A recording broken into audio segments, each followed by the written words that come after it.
Hello children, welcome back to new video. Today we are going to start revision of chapter 10 and chapter 11.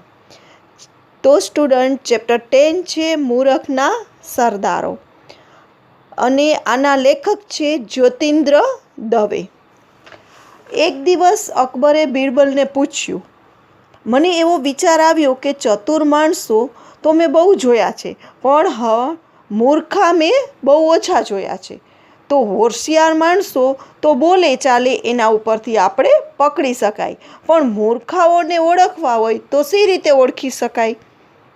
હવે બિરબલ એને જવાબ આપે છે કે એમાં શું અઘરું છે નામદાર, મૂર્ખાઓને પણ એના બોલવા ચાલવા ઉપરથી આપણે ઓળખી શકીએ છીએ. અકબરે કીધું, હા એ ખરું છે. પછી કંઈક વિચાર કરતા હોય એમ એ બોલ્યા કે એક કામ કર. હવે બિરબલ પૂછે છે કે શું નામદાર? અકબર કહે છે કે મારે મૂર્ખાઓને જોવા છે. અઠવાડિયાની અંદર તું 6 મૂરખના સરદારોને લાવીને મારી પાસે હાજર કર. બિરબલે કહ્યું, જેવો હુકમ નામદાર. ને પછી બીજી થોડી ઘણી વાતચીત કરી અને એણે રજા લીધી. બિરબલ અનેક માણસોના સંપર્કમાં આવ્યો. તેમાં કેટલાક મૂર્ખાઓ હતા, પણ મૂરખનો સરદાર કહી શકાય એવો એક પણ તેમાં નહોતો. તેથી તેણે શું કર્યું કે શહેરમાં મૂર્ખાના સરદારોની શોધમાં તેણે ફરવાનું શરૂ કર્યું. હવે એક દિવસ એક ઘોડેસવાર હતો. એ માથા ઉપર ઘાસનો ભારો લઈને જતો એને રસ્તામાં મળ્યો. બિરબલે તેને ઊભો રાખીને પૂછ્યું કે ભલા માણસ, તમે આ ઘાસનો ભારો માથે કેમ મૂક્યો છે? એક હાથથી ઘોડાની લગામ ઝાલી છે એટલે બગલમાં રાખી શકાય તેમ નથી, તેથી માથે મૂક્યો છે. હવે બિરબલે એવું પૂછ્યું કે પણ ઘોડા પર મૂકતા શું થતું હતું? ઘોડેસવાર શું કહે છે કે ઘોડા પર જોતા નથી ઘોડો કેટલો નબળો છે? મારો જ ભાર એ જેમ તેમ ઉચકી શકે છે, તેમાં વળી ઘાસનો ભારો છે એના ઉપર મૂકું તો એ તો બિચારો મરી ન જાય? જુઓ અહીંયા ચિલ્ડ્રન, જુઓ કે પોતે તો ઘોડા ઉપર બેઠો જ છે અને પોતાના માથા ઉપર પોટલું લીધું છે, તો એ પોટલાનો વજન તો ઘોડા ઉપર જ આવે ને. છે ને આ મૂરખનો સરદાર. હવે બિરબલે એના નામઠામ પૂછી અને લખી લીધા અને પછી આગળ ચાલ્યો. આગળ જાય છે ત્યાં કાદવમાં પડેલો એક માણસ છે એ બૂમ પાડીને કહે છે કે ભાઈ મને બેઠો કરો, ભગવાન તમારું ભલું કરશે. બિરબલે એની સામે જોયું. 2 હાથ પોળા કરીને એ કાદવમાં પડ્યો હતો અને એની મેળે બેઠો થઈ શકે તેમ હતો, તોય એ બેઠો થવાનો પ્રયત્ન કરતો ન હતો. હવે બિરબલે એને પૂછ્યું, તારી મેળે બેઠા થવાય એમ નથી? આવું બિરબલે તેને પૂછ્યું. હવે પેલો માણસ શું જવાબ આપે છે કે ના, મારો હાથ ઝાલો કહીને બિરબલને એણે ટેકો આપવા માટે પોતાનો હાથ લંબાવ્યો. પણ પેલા માણસે કહ્યું, નહીં નહીં, મારા હાથને અડશો નહીં, મારી ચોટલી પકડીને મને બેઠો કરો. હવે બિરબલ એને પૂછે છે કે તું કેમ એમ કહે છે કે મારા હાથને અડકશો નહીં? તારા હાથને કંઈ ઈજા થઈ છે? તને કંઈ વાગ્યું છે? હવે એ જવાબ આપે છે કે ના ના, મને કાંઈ વાગ્યું તો નથી, પણ પહેલાં મને ચોટલી પકડીને તમે ઊભો કરો, પછી હું તમને વાત કહું. હવે બિરબલે શું કર્યું કે એને ચોટલી પકડીને ઊભો કર્યો. પછી પેલો માણસ 2 હાથ પોળા રાખીને ઊભો રહ્યો. તે જોઈ બિરબલે એને પૂછ્યું, પણ તમે હાથ કેમ આમ રાખ્યા છે? હવે પેલો માણસ જવાબ આપે છે કે એ જ તો વાત છે ને, મારે સુથાર પાસે કબાટ કરાવવું છે. તેની પહોળાઈનું માપ લાવવા એણે મને કહ્યું હતું. અમારા ઘરનું જૂનું કબાટ માપી જોયું તો એ મારા 2 હાથની પહોળાઈ જેટલું છે, એટલે એ માપ ભૂલી ન જવાય એ માટે 2 હાથ પહોળા રાખીને હું સુથારને ત્યાં માપ બતાવવા માટે જતો હતો. ત્યાં રસ્તામાં મારો પગ લપસી પડ્યો, પણ હાથ નીચે કરવું તો માપ ભૂલાઈ જવાય, એટલે હાથ એમનેમ રાખીને પડ્યો રહું છું. આ તમે આવીને ઊભો કર્યો એટલે માપ બરાબર જળવાઈ રહ્યું. હવે જુઓ સ્ટુડન્ટ, અહીંયા પણ આ કેવો મૂરખનો સરદાર છે. હવે બિરબલે શું કર્યું કે એના પણ નામઠામ લખી લીધા. અને આ બનાવ પછી 1-2 દિવસ રહીને બિરબલ બાદશાહ પાસે ગપ્પા લગાવીને રાતે પોતાના ઘરે જવા માટે પાછો ફરતો હતો. ત્યાં રસ્તામાં ફાનસ હેઠળ એક માણસ કંઈક શોધતો હતો. હવે બિરબલ એ માણસને પૂછે છે કે શું શોધો છો, કંઈ પડી ગયું છે તમારું? હા, પેલાએ સાવ ટૂંકમાં જવાબ આપ્યો. હવે બિરબલે એમ કીધું કે શું પડી ગયું છે તમારું? તો પેલો માણસ કહે છે કે સોનાની વીંટી. લાવો હું શોધાવા લાગુ કહીને બિરબલ પણ વીંટીની શોધ કરવા લાગે છે. ત્યાંથી પસાર થતા જે માણસો હતા એ પણ અહીંયા વીંટી શોધાવા માટે ભળ્યા. તમારી ખાતરી છે કે અહીં જ પડી હશે? આવી રીતે બધા ગોતતા હતા. એમાંથી થોડી વારે ટોળામાંના એક જણે આવું પૂછ્યું. હવે પેલો માણસ શું જવાબ આપે છે કે ના, અહીં નથી પડી. ત્યારે બધા એને પૂછે છે ત્યારે ક્યાં પડી છે? તો એ કહે છે કે પડી ગઈ છે તો ત્યાં દૂર આગે અંધારા ખૂણા તરફ આંગળી કરીને એણે જવાબ આપ્યો. એ શું કહે છે કે ના, અહીંયા નથી પડી, પણ આગળ એનાથી થોડોક આગળ એક ખૂણામાં અંધારું હતું, ત્યાં એણે બતાવ્યું કે અહીંયા પડી છે. ત્યારે અહીં શું કામ શોધો છો? એટલેથી ગબડીને થોડી અહીં સુધી આવે. આવું બધાએ એને કહ્યું કે ત્યાં પડી છે તો ત્યાં શોધો ને, અહીંયા થોડી ગબડીને આવવાની છે તો તમે અહીંયા શોધો છો. હવે પેલો માણસ શું જવાબ દે છે કે ત્યાં અંધારું બહુ છે અને અહીં દીવો છે, એટલે અજવાળે શોધી શકાય, એટલા માટે હું અહીંયા શોધું છું. મારો બેટો તદ્દન મૂર્ખ છે, અત્યારે નકામી મહેનત કરાવી, એમ કહીને તિરસ્કારથી વીંટી શોધવા ભેગે થયેલા લોકો ત્યાં હતા તે ચાલ્યા ગયા. જુઓ, આ કેટલો મૂર્ખનો સરદાર કહી શકાય કે વીંટી બીજે અંધારામાં પડી છે અને અહીંયા અજવાળું છે, તેથી તે અહીંયા વીંટીને શોધે છે. હવે બિરબલે એના પણ નામઠામ લખી લીધા. બીજે દિવસે બિરબલ નદી કિનારે ફરતો હતો. ત્યાં એણે એક માણસને રેતીના ઢગલામાં કંઈક શોધતો હતો એવું જોયું. હવે બિરબલ એ માણસને પૂછે છે કે શું શોધો છો ભાઈ?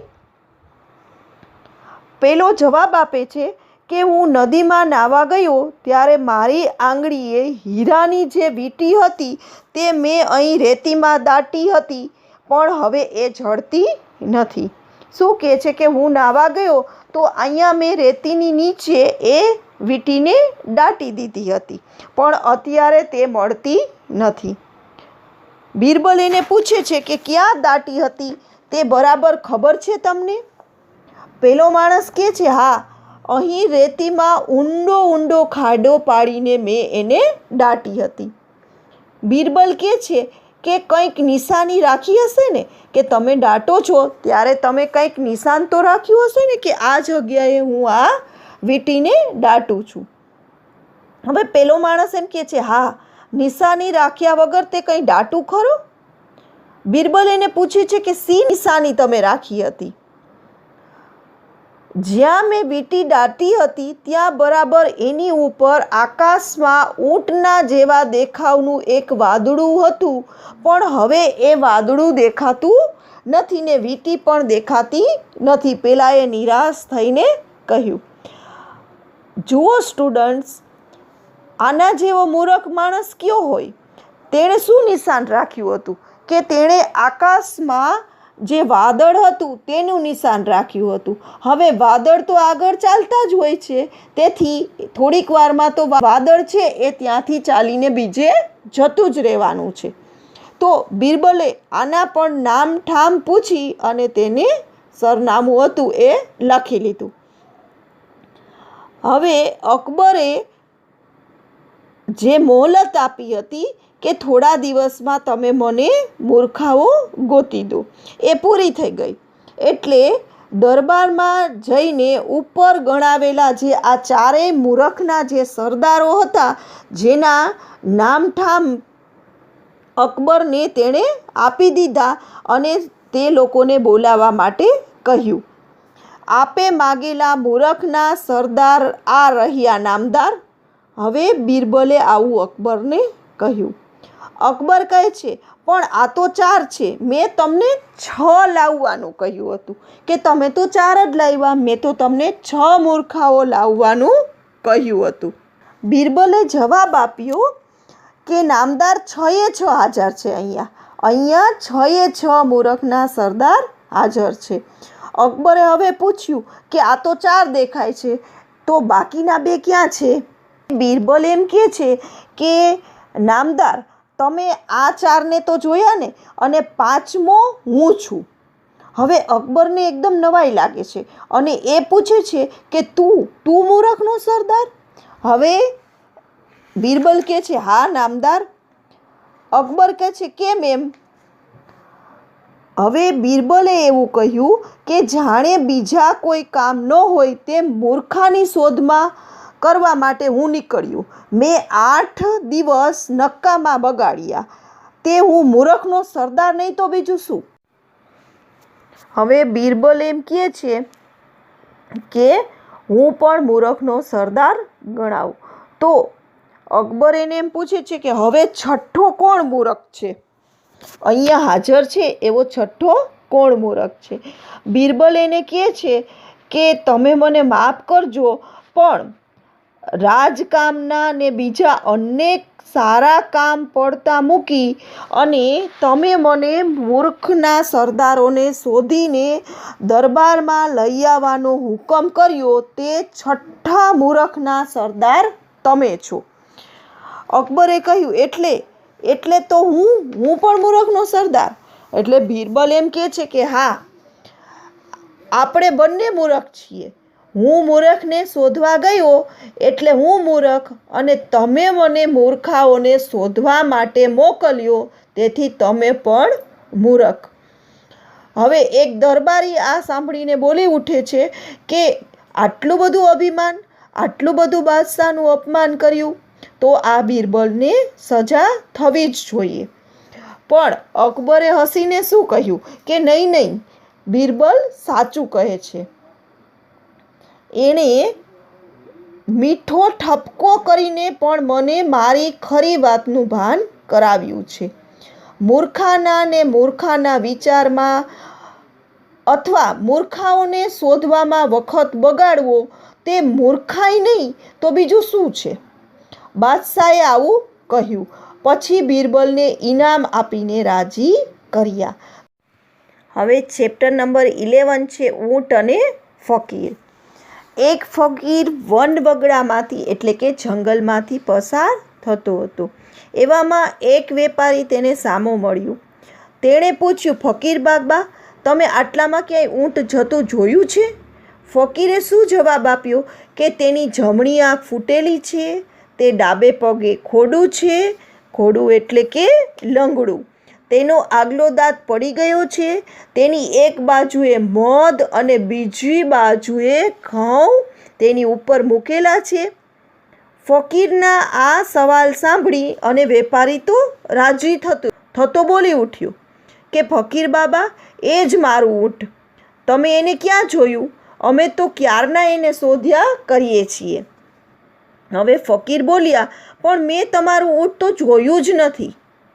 ફકીરનો આવો સવાલ સાંભળ્યો એટલે પેલા વેપારીને શું થયું કે નક્કી આ ફકીરે મારા ઊંટને જોયું તો છે, પણ તેના ઉપર જે માલ મેં રાખ્યો છે એની લાલચે એ મને બતાવતો નથી કે ઊંટ ક્યાં છે. તેથી તેણે જરા ગુસ્સે થઈને ફકીરને કહ્યું કે ડાયા થઈને મને મારું ઊંટ આપી દો. એના ઉપર કિંમતી ઝવેરાત પણ છે. જો નહીં આપો તો હું તમને પકડીને રાજા પાસે લઈ જઈશ. હવે ફકીર શું કહે છે કે અરે શેઠજી, હું તમને ખરું કહું છું, મેં તમારું ઊંટ ક્યાંય પણ જોયું જ નથી. પછી એના ઉપર ઝવેરાત જે તમે કહો છો મૂકેલું છે એની તો વાત જ શી. પેલો વેપારી હવે ગુસ્સે થઈ ગયો. પોતાના જે માણસો હતા એને કહ્યું કે આ ફકીરને પકડીને તમે રાજા પાસે લઈ જાઓ. રાજાએ ફકીરની ઝડતી લેવડાવી, પણ કશું જ ઝવેરાત, હીરા, માણેક, મોતી તેની પાસેથી કશું જ મળ્યું નહીં. છતાં ફકીરે ઊંટનું જે વર્ણન આપ્યું હતું તે તો બરાબર પેલા વેપારીના ઊંટનું જેવું જ હતું. તેથી તેણે એ ઊંટ જોયું નથી એ વાત કેવી રીતે માની શકાય? તેની ઉપરના જે ઝવેરાત છે તેની લાલચે એને ચોક્કસ ક્યાંક સંતાડી દીધું હશે એમ માની રાજાએ તેને સખત શિક્ષા કરવાનો હુકમ કર્યો. તેને સજા કરવાનો હુકમ કર્યો. કારણ કે જે ફકીરે જે ઊંટનું વર્ણન કર્યું હતું તેવું જ વેપારીનું ઊંટ હતું. તેથી રાજાને એવું જ થયું કે જો આણે ઊંટને ન જોયું હોય તો એને કેમ ખબર પડે કે આવું આવું ઊંટ છે એવું. હવે રાજાનો હુકમ સાંભળી અને ફકીર બોલ્યો કે રાજાજી, રહેમ કરીને પહેલાં મારી વાત તમે સાંભળો. ખરેખર મેં ઊંટ જોયું જ નથી. વાત એમ છે કે હું વનવગડામાં, જંગલોમાં કેટલાય વર્ષથી રહું છું. મને બધું અવલોકન એટલે ઝીણવટથી જોવાની ટેવ પડી ગઈ છે. આજે સવારે જ્યારે હું વગડામાંથી જતો હતો ત્યારે મેં જમીન ઉપર ઊંટના પગલાં જોયા, પરંતુ તેની સાથે માણસના પગલાં ન હતા. એ ઉપરથી મેં માન્યું કે તે ઊંટ તેના માલિક પાસેથી છૂટું પડી ગયેલું હોવું જોઈએ. જુઓ ચિલ્ડ્રન, કે આ ફકીર કાયમ જંગલમાં રહેતો હતો, તેથી તે બધું એકદમ ઝીણવટથી જોવાવાળો હતો. તેથી શું એણે અવલોકન કર્યું કે એણે ખાલી ઊંટના પગલાં જતા હોય ને આગળ એવું જોયું. જો તેની સાથે તેનો માલિક માણસ હોય તો ઊંટની સાથે તેના પણ પગલાં દેખાવા જોઈએ ને. તેથી એણે એવું માન્યું કે આ ઊંટ તેના માલિકથી છૂટું પડી ગયું હશે. પગલાંના માર્ગની એક જ બાજુના ઝાડના પાંદડા કરડાયેલા હતા. તે પરથી મેં માન્યું કે ઊંટ એક આંખે કાણું હોવું જોઈએ. કે પગલાં જે રસ્તે જતા હતા ને એ રસ્તામાં એક બાજુ ઝાડ હતું ને એના પાંદડા કરડાયેલા, એટલે કે દાંતથી કાપેલા એક બાજુના જ હતા. અને એ ઉપરથી મને લાગ્યું કે એ ઊંટ છે એ નક્કી એક આંખે કાણું, એટલે એક આંખ વગરનું હોવું જોઈએ. તો જ તે એક બાજુના પાંદડા એણે ખાધેલા હોય. એના પગલામાંનું એક બાજુનું પગલું જરા ઓછું દેખાતું હતું. તે ઉપરથી મેં ધાર્યું કે તે એક પગે ખોડું હશે. હવે તેણે શું બીજું અવલોકન કર્યું હતું કે જે રસ્તા ઉપર એ જતો હતો તે બાજુ એક બાજુનું જે ઊંટનું પગલું હતું ને એ થોડું ઓછું દેખાતું હતું.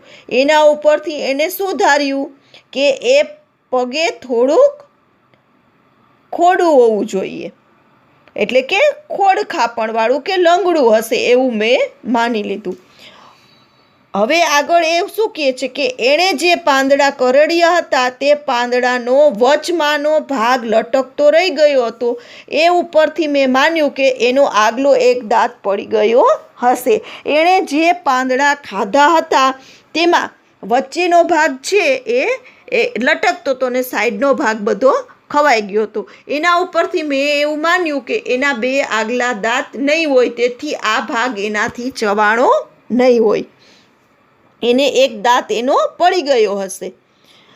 તેના માર્ગની એક બાજુએ ઘઉં વેરાયેલા હતા અને બીજી બાજુએ માખીઓ મણમણતી હતી. એ ઉપરથી મેં એવું અનુમાન કર્યું કે તે ઊંટની એક બાજુએ ઘઉં લાદ્યા છે અને બીજું બાજુએ મધ લાદ્યું હશે.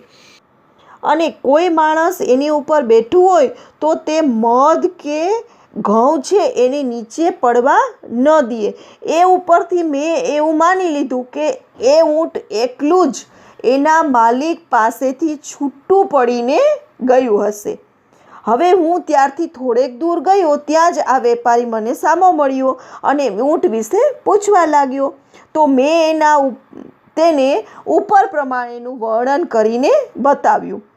તે ઉપરથી એને એવું લાગે છે કે એનું ઊંટ મેં જોયું છે અને એને ઉપર લગાડેલો જે ઝવેરાત માલ હતો તેની લાલચે હું એને બતાવતો નથી. પરંતુ રાજાજી, હું સાચું કહું છું કે મેં ઊંટ જોયું પણ નથી અને તેને સંતાડ્યું પણ નથી. હવે આવી ફકીરે વાત કરી, તેથી રાજાને આ બધું સાંભળીને ખાતરી થઈ ગઈ કે ફકીરે ખરેખર ઊંટ જોયું નથી કે સંતાડ્યું નથી. એણે ઊંટ વિશે જે વાત કરી, જે વર્ણન કર્યું તે અવલોકન કરવાની, તેનું એકદમ ઝીણવટથી જોવાની જે શક્તિ છે, જે ટેવ છે, એ ઉપરથી જ એણે આ બધું કીધું હશે.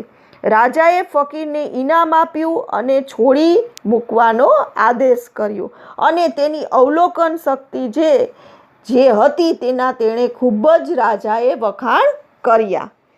તો સ્ટુડન્ટ્સ, હવે તમને આ બંને ચેપ્ટર બરાબર સમજાઈ ગયા હશે. હવે આપણે નેક્સ્ટ વિડીયોમાં chapter number 12 and chapter number 13નું રિવિઝન કરીશું. તો see you in next video. Thank you so much.